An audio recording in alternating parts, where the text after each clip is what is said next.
We're behind the handlebars with Hupy and Abraham here at the Custom Motorcycle Show during the Milwaukee Rally at the Harley-Davidson Museum.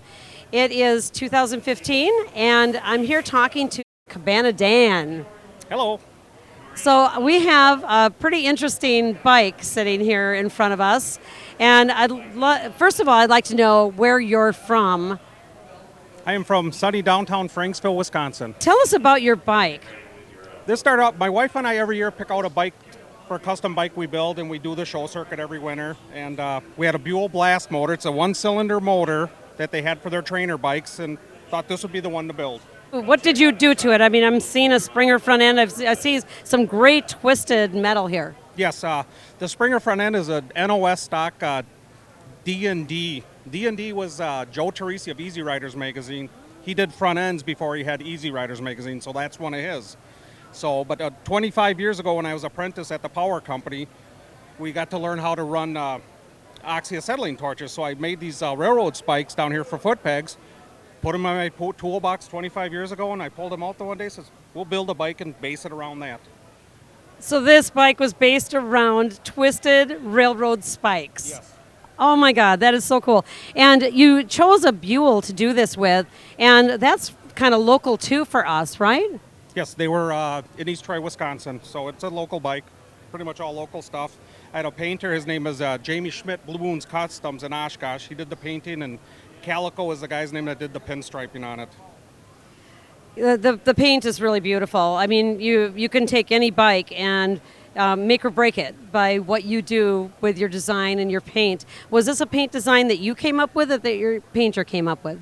My painter came up with it. What I usually do with the bikes is I say I want the bike red, green, blue, yellow. I says, and go nuts. He's like, my hands aren't tied. I can do whatever I want then. He's knocked them out of the park every time. You know, that's really a special thing to have that kind of a relationship with someone, isn't it? You know, to have this painter that you totally trust because he is the designer. He sees that. Correct.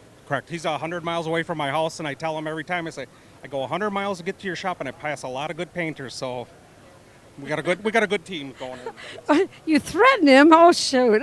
Look at these, your handlebar grips are even red, and you had to have custom made that saddle as well. Yes, we had a local guy in Sturtevant, Wisconsin that did that. He does upholstery for me, does all my seats, so does a good job. And if you look up front by the neck, people always tell me it looks like a Schwinn bicycle. And if you look in front there and you see it's got the Schwinn logo like you had with. Very cool. Yeah, and you've got some old school look, with the mirror that you put on here. When I look at this bike, I want to jump on it and I want to ride it. It just looks like, anybody could jump on this bike and ride it. Absolutely. Well, the Buell Blast was a trainer bike to begin with, so it was small enough for anybody to handle. So this is, I've been told by Willie G if Eric Buell did it this way, they'd still be in business. As a joke, though, so.